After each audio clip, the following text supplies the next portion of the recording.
అనే మాట చాలా తక్కువ. అవి బూతులే సిగ్గుపడి చచ్చేంత బూతులు. నడివీధిలో కొట్టుకునే వాళ్ళు కూడా నోరెత్తి పలికేందుకు వెనుకాడే బూతులు.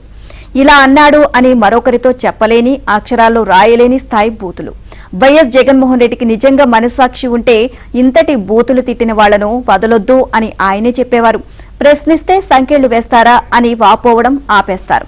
అన్నం తినేవాళ్లెవరూ ఆ బూతులు వాడరు. వాటిని చదవాలంటేనే నాకు సభ్యత, సంస్కారం అడ్డొస్తున్నాయి అని ఇటీవల కర్నూలు రేంజ్ డీఐజీ కోయ ప్రవీణ్ చెప్పారు అంటే వాటి తీవ్రత అర్థం చేసుకోవచ్చు.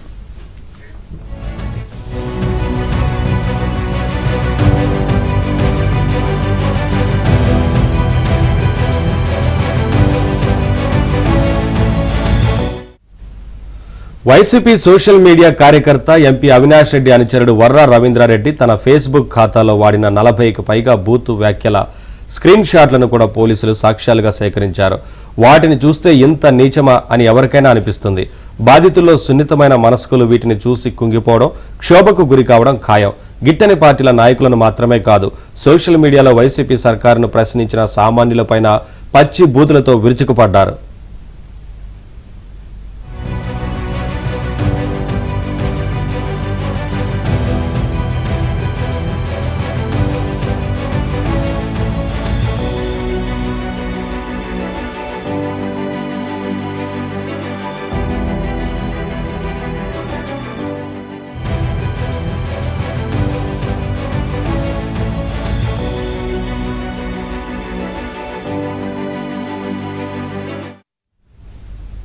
వైసీపీ సోషల్ మీడియా సైకో ఫ్యాక్టరీని నడుపుతున్నట్లు పోలీసులు ఇప్పటికే గుర్తించారు. ఇదంతా వ్యవస్థీకృతంగా జరుగుతోంది. ఎవరు ఎలాంటి పోస్టులు పెట్టాలి, ఎవరిని ఎలా తిట్టాలి, సోషల్ మీడియాలో ఏం పోస్టులు పెట్టాలి, ప్రెస్ మీట్లలో ఎలా తిట్టాలి, ఇలా ఎప్పటికప్పుడు పైనుంచి ఆదేశాలు, సూచనలు వెళ్తాయి.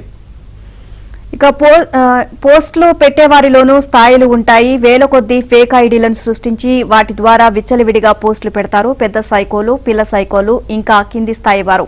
ఇలా కేటగిరీల వారీగా బాధ్యతలు అప్పగిస్తారు. శ్రీరెడ్డి, పూసాని కృష్ణమురళి, వర్ర రవీంద్రారెడ్డి, ఇంకా రకరకాల పేర్లతో తయారైన అకౌంట్లన్నీ ఇందులో భాగమే. ఓవరాల్ ఇదే అంశానికి సంబంధించి మరిన్ని అప్డేట్స్ కరెస్పాండెంట్ సత్యాన్ని అడిగి తెలుసుకుందాం. సత్య, రవీంద్రారెడ్డి పోస్టులకు సంబంధించి మొత్తం కూడా అసలు ఎవరు కూడా చదవలేరు, అంత భయంకరమైన బూతులు ఆయన పోస్ట్ చేయడం జరిగింది అని చెప్పేసి పోలీసులు విస్తుపోయే పరిస్థితి అయితే కనిపిస్తుంది. ఓవరాల్ గా దీనికి సంబంధించి అప్డేట్స్ ఏంటి?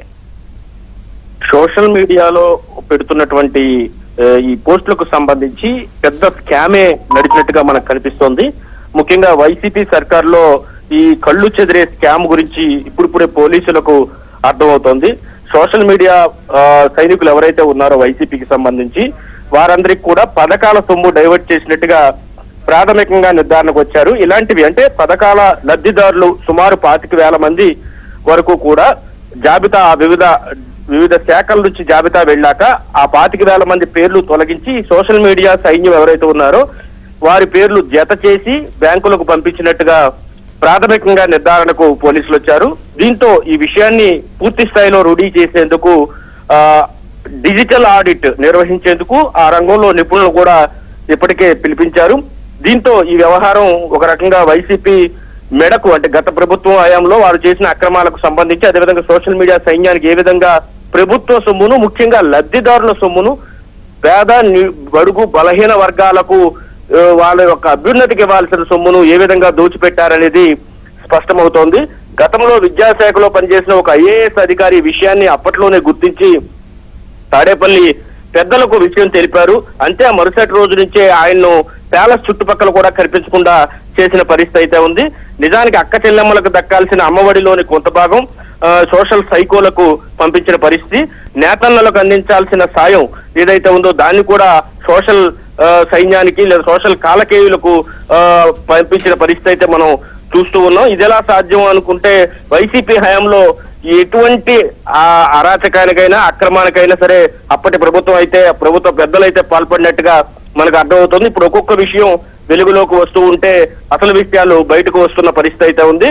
ఈ మొత్తం అన్నిటిలో కంటే కూడా అమ్మఒడి కార్యక్రమంలో అత్యధికంగా అక్రమాలు జరిగినట్టుగా మనకు ప్రధానంగా తెలుస్తోంది.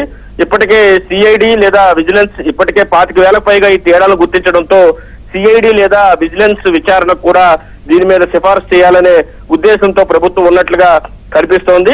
మొత్తం మీద ఓవరాల్ గా తీసుకుంటే గనక ఏదైతే సోషల్ మీడియా సైన్యాన్ని గత ప్రభుత్వం డిజిటల్ కార్పొరేషన్ ద్వారా లేదా ఫైబర్ నెట్ ద్వారా వారికి జీతాలు చెల్లించిందో అలాగే కాకుండా నేరుగా ఈ ప్రభుత్వ పథకాల నుంచి కూడా వారికి డబ్బులు సొమ్ములు చెల్లించడం అనేది అత్యంత నీచం అని చెప్పి కూడా చెబుతున్న పరిస్థితి అయితే ఉంది. ఇటు పోలీసులు కూడా ఈ విషయం పైన డిజిటల్ ఆడిటింగ్ అయితే సిద్ధమవుతున్నారు.